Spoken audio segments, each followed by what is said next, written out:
Hi everybody, this is Al once again, and this is Will behind me.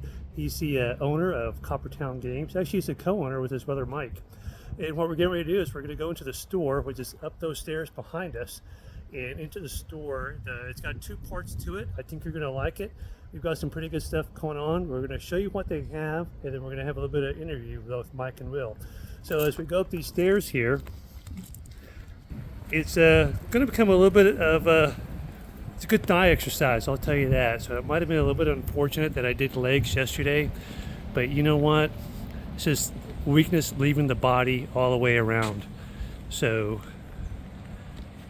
look at that. There's the stairs.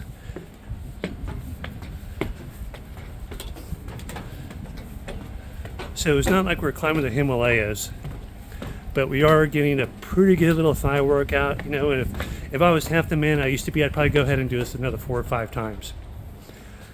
But as we come into the store here we go. So this is part of their Warlord event. They've got some great Warlord products here.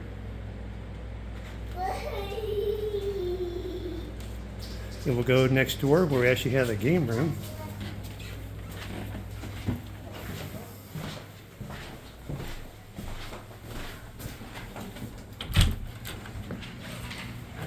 We'll give you a little bit of a view of the entire game room.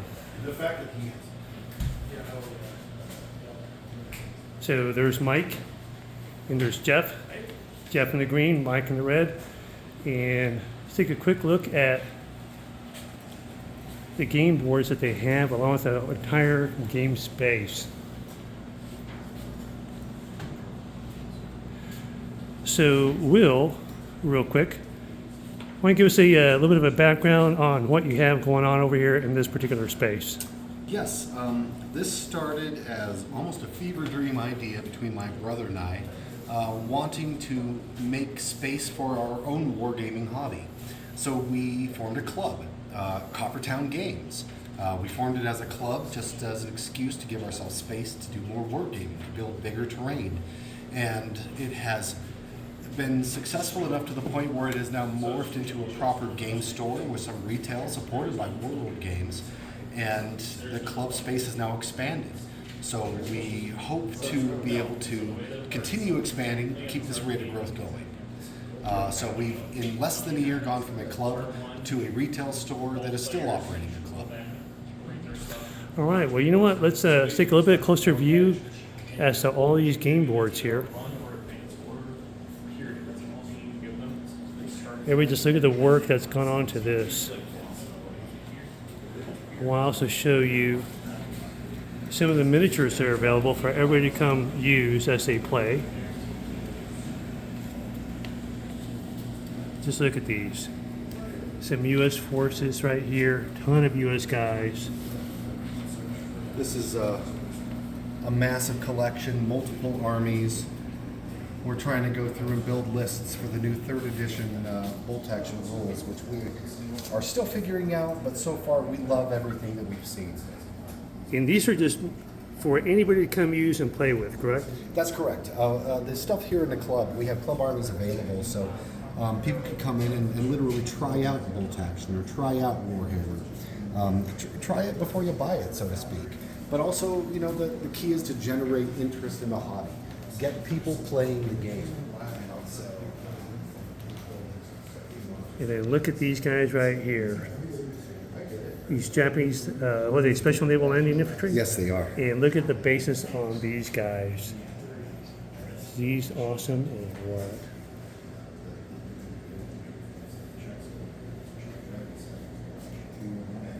U.S. troops coming ashore. More Japanese.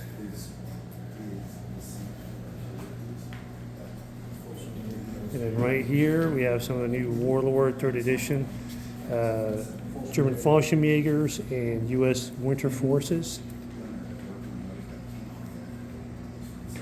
Some great terrain. Obviously this is not winter terrain. No. These guys are a little bit overdressed. Yeah, for a tropical environment, they may smell a little interesting. Yeah, they had some very poor logistics planning. The airdrop went terrible. Yeah, exactly. So let's go ahead and let's move over here to the table. Let's go ahead and get all of us involved in a conversation real quick. And so I'm going to continue to hold the camera because why not? Because we don't have a tripod that's going to go into this real quick. So let me back up a little bit. Sorry, Seth. And so here we go. I'm going to back up a little bit more and hopefully I get some good sound here. Okay, so there we go. So we got the background from Will here. Mike, tell us a little bit about your interest in the hobby and what we got going on over here today. Will, true to being any bad influence, is the root of my passion in this. Growing up, I always idolized my big brother, wanted to do everything my big brother did, and any little brother any smaller sibling will say, you don't ever really grow out of that. Plus, Will is cursed with the ability to make everything that he is enthusiastic about infectious. He's saying this is my fault. Yes. And so when Will, years and years ago, probably 20 years ago, 20 years ago, Will got into Warhammer 40K. I didn't know anything about it. I got into it a little bit, stuff like that. Will, fast forward after years of not playing, decades of not playing, Will comes home one Christmas with a bolt action starter set, Panzer Grenadier Army. I think I set it on my shelf for like 3 months, and then Will finally was like, all right, I'm taking these, gonna build them, put them together, all this stuff. Then he taught me how to play it. And not only was I excited because, my older brother, it's an activity to do with it, but I actually enjoyed it. I didn't enjoy the old Warhammer. It was just too many rules. Bolt action's quick. And then from there, it brought back Warhammer. That 3rd edition had soured me on Warhammer. It brought back my love of all of it. Bolt action did it. And then I'm, the naval stuff, all that stuff. And so when I was able to move out here with, transfer out with my old bank, I did it. And it's just been kind of one of those labors of love. And the nice thing about this industry and this field is there's something for everyone. So tell me more about why you like Bolt Action, the 3rd edition. 3rd edition fixes some of the little things that were goofy with 2nd edition. It streamlines some of the, to use the phrase, math hammer involved in shooting, which, to be fair, I felt was already fairly simple. Bolt Action version 2, but what I see with the streamlining of the rule set is you're going to spend more time determining where you're going to move your squad and which cover you want to take advantage of than figuring out how the rules support the gameplay. You're focused more on your squad tactics than you are what's my modifier to hit. Oh, do I get a +1 here and a -1 because of that? And my ranges.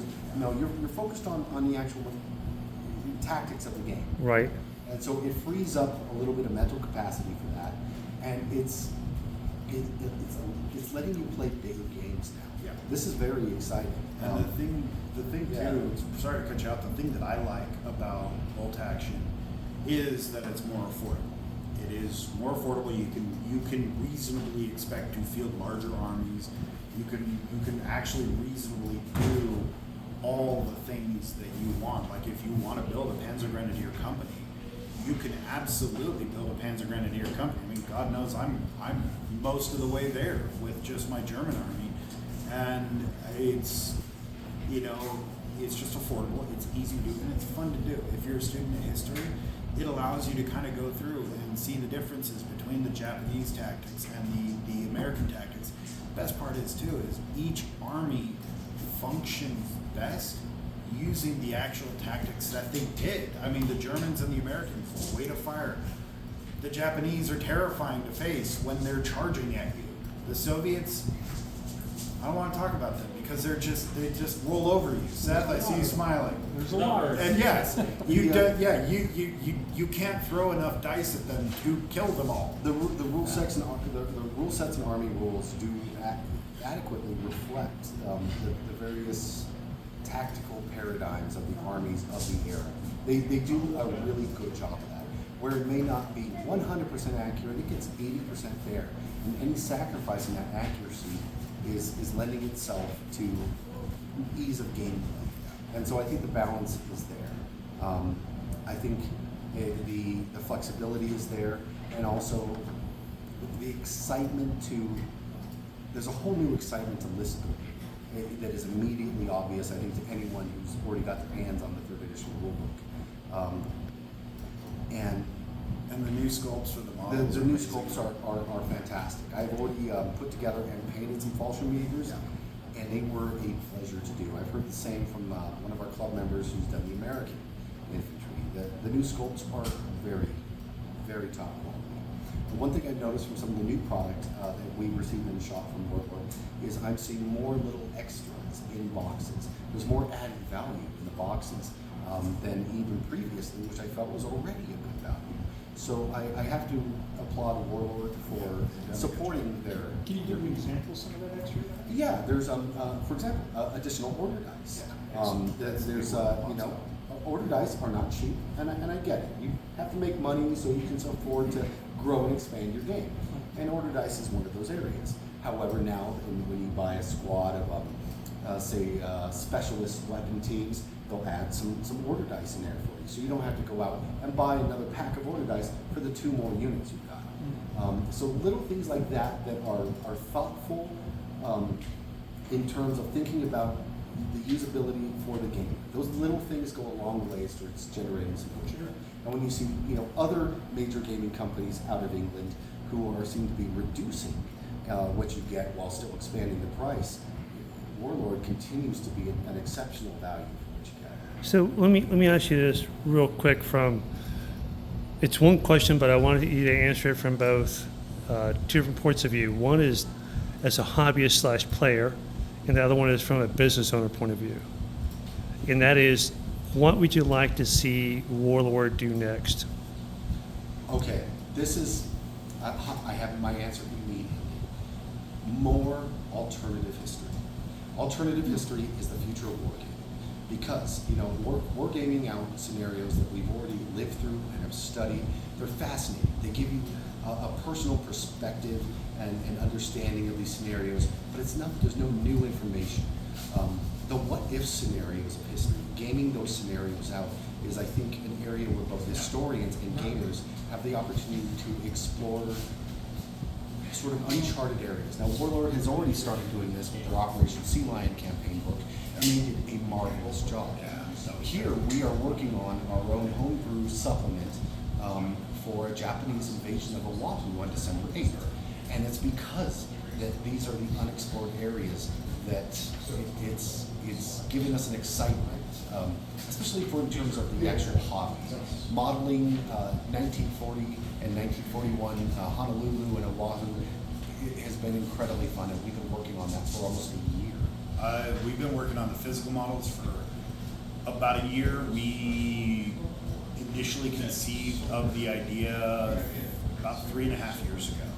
We were thinking about an invasion of Herbal. I remembered this little thing where I'm like, oh yeah, the Japanese initially looked at invading Oahu, looked at him, this guy just goes, oh yeah, okay, yeah, let's do that. And what's magnificent is, again, we've gone down this rabbit hole a little further than I intended to.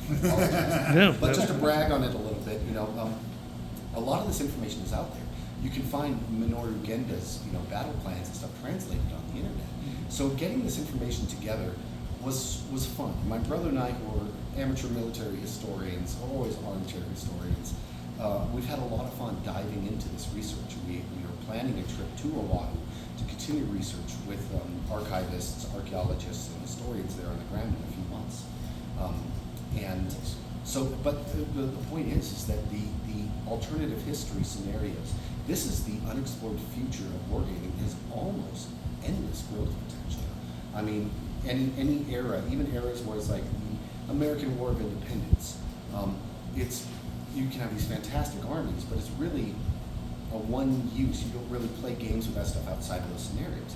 But what if, through alternative history, you can add almost limitless scenarios to reutilize the existing wargaming armies, to bring some excitement back about stuff that maybe was exciting for a season or a campaign and then you haven't used. So I want to see some things like that. I think that's the future of sustainable long-term growth. So you're addressing that question, that answer actually addresses both halves of that question from your perspective, right? Yes, actually, as both a hobbyist and a game store owner. And right now, both are almost interchangeable in my head, and I'm finding it difficult to separate those trains of thought, which I think is fun because as a game store owner, I want to have fun with it. I want this to be a fun place. I want this to be a place where people want to hang out and feel comfortable like you're living. You know, it's this is the fun place, but it also has to pay for itself and be able to afford to grow. You know, at this moment, we're not paying ourselves. We're not taking money out of it. We're heavily putting our own money into it because we want to keep growing. We want this to be, you know, the game store we wanted to have when we were 15. Right, exactly. Yeah. How about you, Mike? Honestly, for me, just as a hobbyist, pretty much what he said, but also I do wish Victory at Sea was in a slightly smaller scale because I'm one of those weird, sick, twisted individuals that wants a lot of ships, a lot of aircraft. I like the naval wargaming. I know that's super niche. But when your range is 20 feet across a room, with a 1 in Yeah, 6,000 mini, Yeah, yeah, yeah. that's what I would like to see. You need a football field. I think, yeah, exactly. I think if Warlord did that, they'd be catering to me and me only, but, and maybe a few guys. But from a hobbyist point of view, from a business owner point of view, good Lord, it never gets weird, but also very cool to say, I'm a game store owner.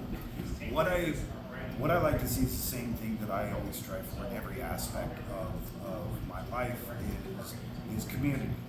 Nowadays, every country, every community, all across the world, whether it be because of social media or what have you, you're seeing communities being broken.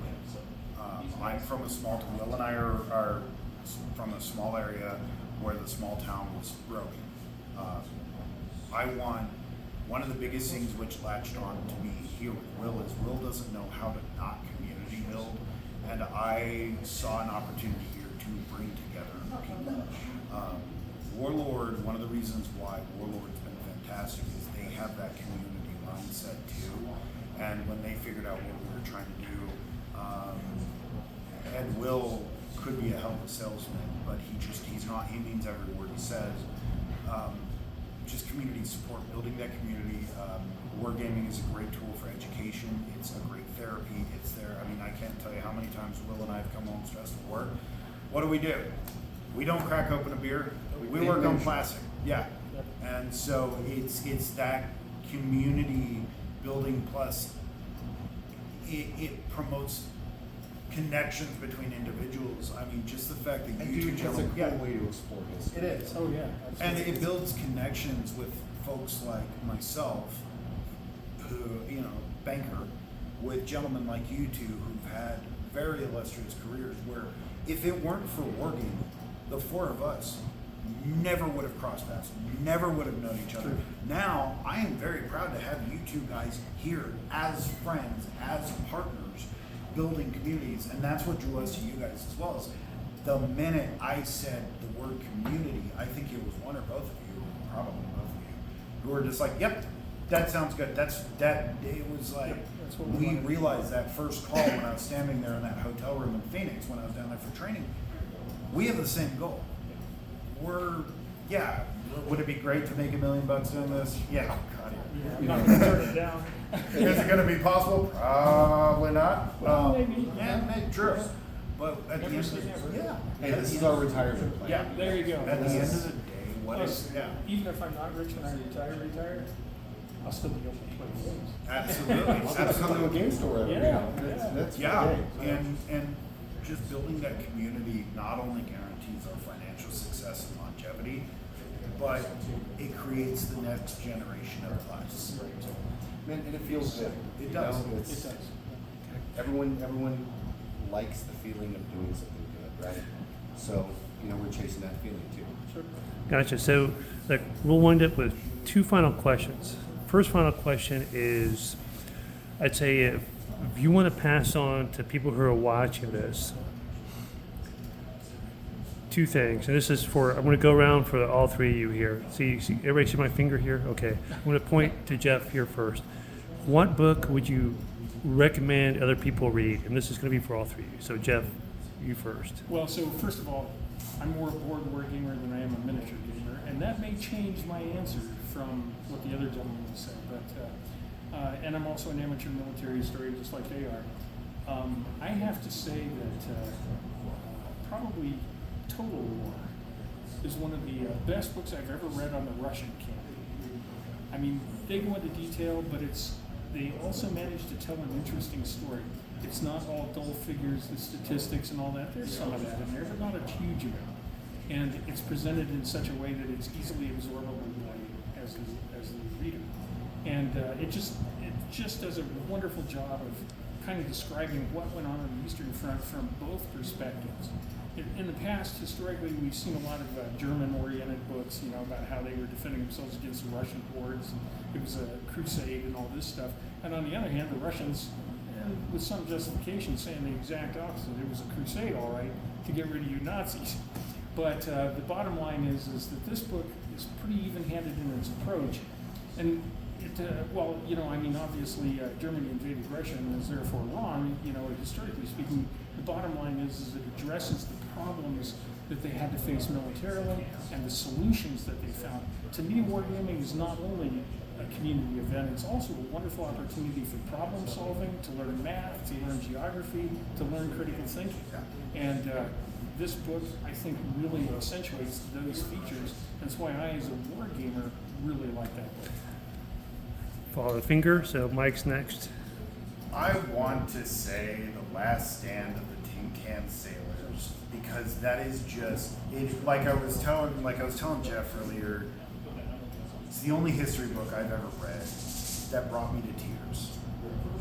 Nothing will make you more proud to be an American and to share a citizenship with those gentlemen than that book. And it didn't just bring me to tears once, but the best book that I would say I've read that was military history and personal development and applicable in so many things, and I read it at the right time when we were just starting this out, was The Admirals.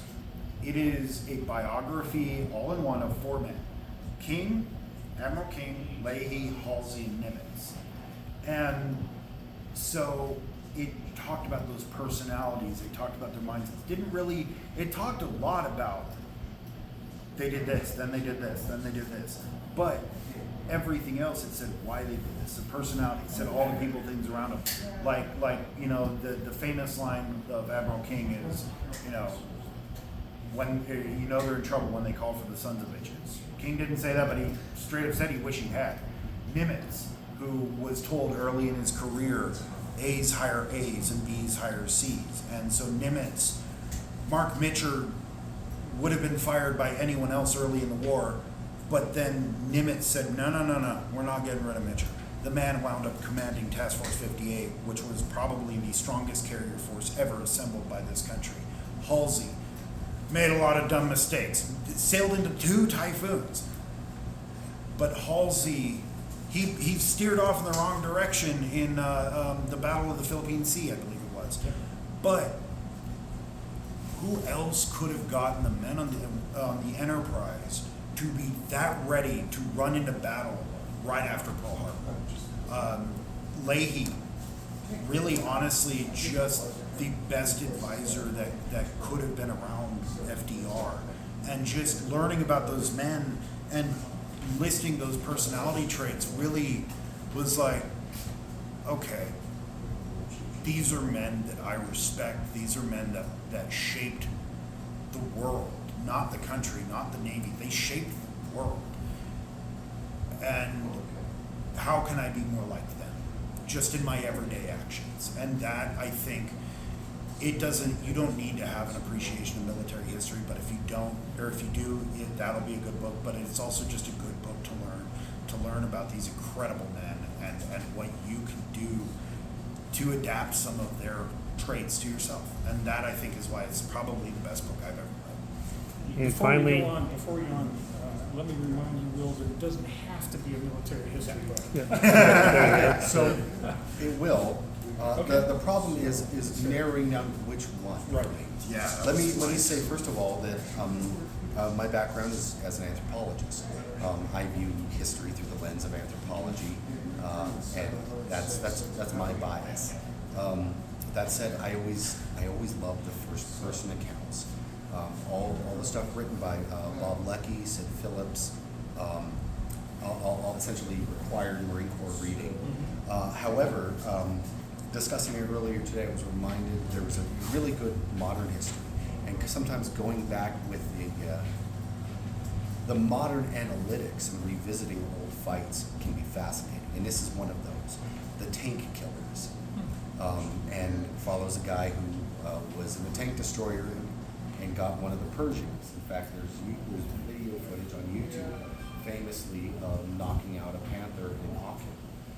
And this book brings both, I think, the gunners, or maybe the gunner and the driver, from both sides together, telling their stories up to the moment one knocks the other out in Auckland. And it was such a fantastic book that I have it on Audible. I listened to it twice in a row. I listened to it recommend it. once. Yeah. Got it. So then, final question for everybody. If you can only take one wargaming item out of your house is on fire or the store's on fire, you can take one thing, what is it? If you're looking at me first, it would be a board game called Proud Monster Deluxe Edition. Okay, Mike? One thing and everything else at that point disappears, but you can take one thing.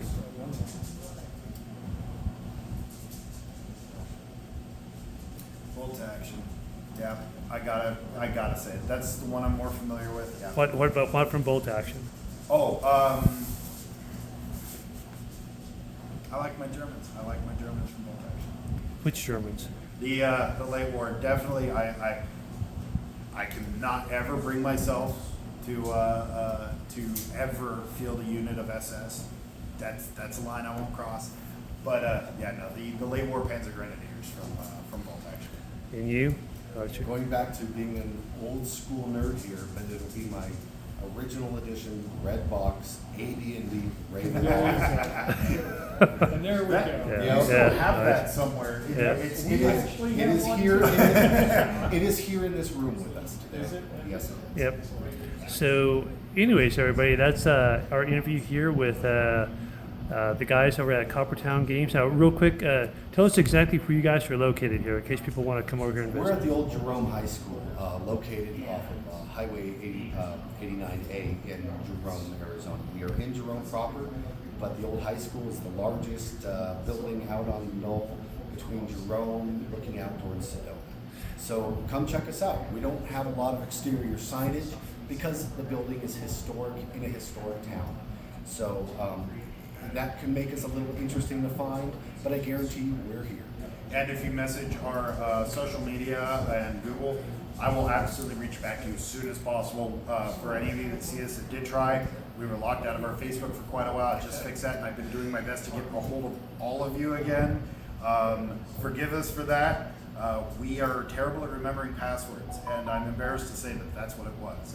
Gotcha. Well, everybody, Building B. Yes. gotcha. So, everybody, appreciate everybody watching this. It's going to be up on our YouTube here for 3 Old Guys in the next few days, and thank you very much. Thank you, guys. Thank you. Yeah, awesome. We'll get a little bit of reach anyway. Yeah. So we're not where we